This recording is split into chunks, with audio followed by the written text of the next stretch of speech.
Okay, hello everybody, be welcome. Thank you for waiting for the class. We are going to begin with today's class. At first, we are going to read the versicle for this week because we are going to continue reading about the Gospel of Matthew. Here we have Matthew 5:14, and the Lord said to us, "You are the light of the world. A town built on a hill cannot be hidden." One more time, "You are the light of the world. A town built on a hill cannot be hidden." This is according to the New International Version. And the value in this time is going to be one more time a phrase, and it's light of the world. Light of the world. Okay, because of that, we're going to take a look, according to dictionary.com, to the word light. Let's see. At first, remember, light is a monosyllable word that has IGH. For IGH, we have the pronunciation like I, and we are going to say something like light. Well, let's see. Let's go to the definition. In the first case, here we have it's a noun. It's something that makes things visible or affords illumination. Okay, well, this is a noun. It's like in Spanish to say la luz. Okay, well, but here we have another definition for a noun, and it's according to the physics science. Also call it luminous energy. Okay, light means to energy, like radiant energy, electromagnetic radiation, or maybe something that has this kind of energy. And it's in another definition is a form of radiant energy that doesn't affect the retina as ultraviolet or infrared rays. But pay attention for this, because in this part, it's a noun. Okay, great. But in this part here, we have the adjective. In the adjective form, remember the comparative form with ER and the superlative form with EST. Well, is having light or illumination, bright, well lighted. Okay, for example, the lighted room in the entire house. It could be too cool, whitish, or not deep or dark in color, like light blue or whatever light color. Well, this is the adjective. But here we have, for adjective, is similar when we say in Spanish, lo claro, pálido, o iluminado, brillante. Okay? Well, but here we go to another definition, and it could be to a verb. Okay, pay attention. It's a noun, it's an adjective, and now it's a verb. Like a verb, it has the past tense, and here we go to the regular verbs, and for ing ending, in this case, for past, for the participle. Well, and according to this, is to set burning as a candle, lamp, fire, match, or cigarette. Like, but here we have another one that is in number 28, to turn or switch on an electric light. Okay, this is the definition for the verb, for the word light. And here we go to another part. Hey, here we have some idioms about light. For example, it's interesting to see bring to light or come to light. And origin for light before 900s is now an adjective. It come maybe for Old Saxon, for German, for Latin like lux, for Greek like leukos, and well, just that. But here we have another definition for light. This is is another time an adjective. But in this time is the adjective of little weight, not heavy, like food. When you go maybe to the supermarket and you say, hey, I want a light yogurt, or I need light cheese. Well, light, it can be two in this case. It can be too like weight in proportion or low specific gravity, like light metal. Less than usual average weight. Well, in this case, we can say, okay, light can be the adjective for luminoso, but can be too the adjective para liviano. And it's a number. Okay, light is a very important word in English because it has many use. It has the use like a noun, like an adjective, like a adverb, and like a verb. Like an adverb is like with few, or in this case, like lightly, and with no load, target, howled, or carried. Okay, well, that's gonna be all about this. Let's go today to Cambridge book, and we're going to take a look for chapter number 8. And here we have go. Go is about this explaining. Okay, tell me, somebody wants to make a participation for tonight reading this Amelia's history?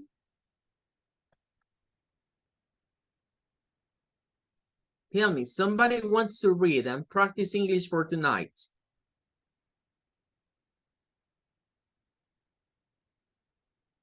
I want to read, teacher. Okay, come on, we hear you. Thank you so much. Amelia has going through a difficult time at work, so she decided to cheer herself up by going it for a competition. The prize was a luxury holiday in the Caribbean. Amelia has had to go without a holiday for several years now, so she really wanted to win. The competition was to write a story behind. Suddenly, the light went out. The problem was that Amelia could not think of an idea for her story. How can I go about getting a good idea? She asked me. It must be something special so that the judges got for my story over all the others.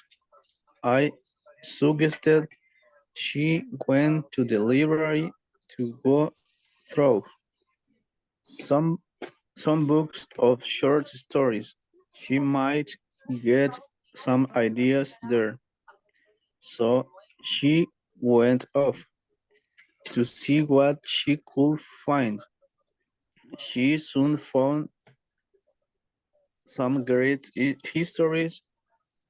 She read one and then another, and she went on reading all afternoon. Then she noticed a strange smell. Suddenly, the lights went out. She looked up and saw that the library was on fire. Of course, that gave her the idea for her history. I hope she wins. Okay, thank you. Very nice. Well, let's go to do this. Pay attention because in this case, we have an history for making the explaining for some of these phrasal verb with the verb go. Well, let's see. We are going to do something like this.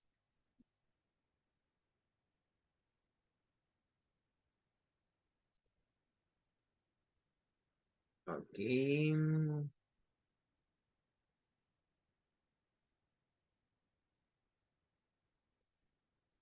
Now it's better.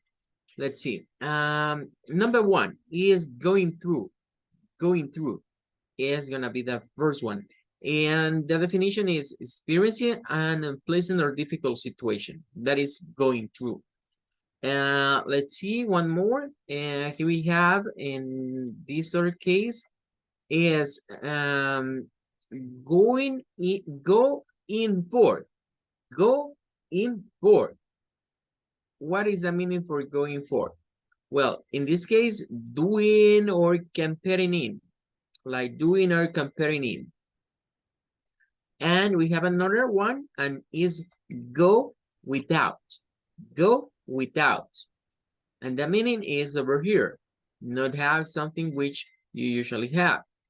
And remember, for some of these, maybe could be, or we can find another definition. This is just one of the application that maybe has this particular in this case. Well, let's go to number 4 is went out, and pay attention because this has to be with the light. Light went out. It's a stop to giving a light. And normally we are going to use this went out the light, or the light went out.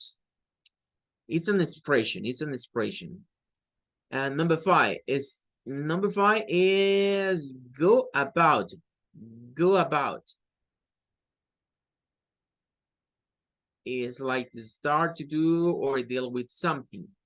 And number 6 is go for it. Go for it is like to choose. Go for it. And then go through one more time, but this is different because in the first part we have go through, like experiencing an unpleasant or difficult situation. But in this case, this go through is to examine the content of something carefully. Well, here we have 2 applications for go through. And in number 8, we are going to find go off. Go off. Here is when, because it's in the past. It's like to leave a place to go somewhere else. Go off or went up. And the last one is went on. That's gonna be go on. Go on is like continue. Go on, continue. Okay, here we have this part. And we are going to pay attention for this phrasal verb. Remember, go through, go in for, go without, go out, go about, go for, go off, and go on. Well, this is for the first part. And let's go to the second part. We have more phrasal verbs with go. Pay attention because here we have go along with somebody or something. So it could be go along with somebody or something, support an idea, or agree with someone's opinion. In this case, is like to say in Spanish, estoy de acuerdo contigo. And we have one example. Whatever you say, Maggie, I will, or maybe will go along with you. And it could be like in Spanish, we can say to te acompañaré o estaré contigo. Go on, like continue to exist or happen. Well, it went on raining all day. That means that day all the day raining, and continue and continue. Go on. Go on could be to just happen. Like in this example, there's a police car outside the shop. Do you know what's going on? This is one of the most common expression in English. What's going on? Hey, what's going on? For some people, it could be to like a greeting, an informal greeting. Hey, what's going on? Well, it's not just for happen. It's not just for know what is happened. It's just like a greeting, an informal greeting. Hey man, what's going on? Well, go through it. Do something unpleasant or difficult which you planned or promised to do. I don't want to do the exam now, but I better go through with it. Well, and the last one, go together. If two type or things or people go together, they are usually found with each other. A bad cough and a sore throat go often together. Well, in this case, is like when we say in Spanish something like que hay cosas que van siempre de la mano, go together. Well, and we have here one tip. It's important to read this one. Many of the very common English phrasal verbs, for example, in the ones unit 6 to 12, have several different meanings when combined with one particle.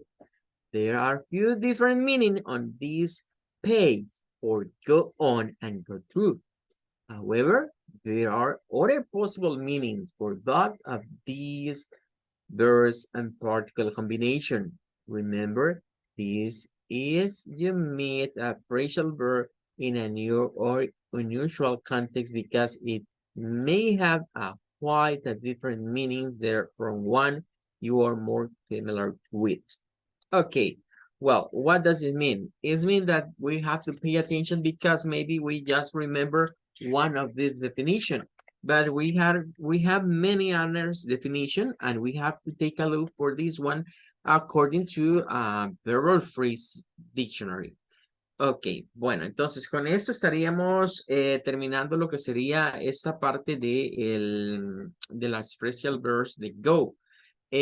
Pueden ver de que aquí el autor ha ido de otra manera. Normalmente se nos ha dado el listado de frases verbales y sus aplicaciones. Pero aquí se recurre a una pequeña historia, ¿verdad? En donde vemos la aplicación de las frases verbales que McCarthy quiere llamar nuestra atención.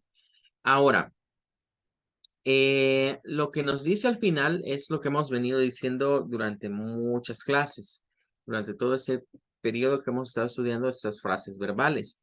Y es que normalmente nos acostumbramos a una de las definiciones o aplicaciones de las frases verbales, pero estas pueden tener muchas más. Entonces, si yo quiero saber todas, tengo que ir al diccionario. Sugerencia o preferiblemente ir al diccionario de Logman, que es donde vamos a encontrar más completas las frases verbales.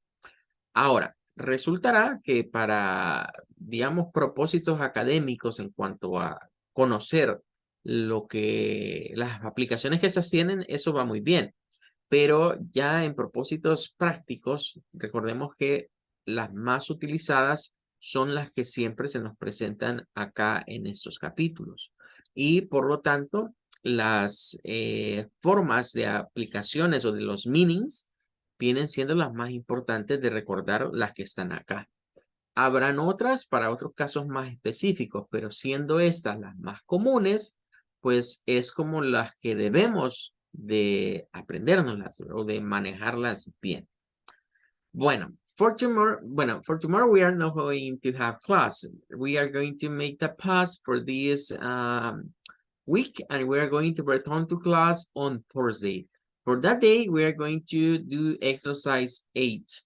Ok, bueno, para el día jueves vamos a dejar estos ejercicios, ¿verdad? Del capítulo 8. Y los vamos a estar resolviendo, ¿verdad? Hoy nos vamos a despedir un poquito más tempranito. Thank you so much for coming. Thank you so much for waiting. We're going to say goodbye, but remember, we are going to have a next class on Thursday. May God bless you, everybody. Goodbye. Goodbye, good night, teacher. Thank you. Have a good one.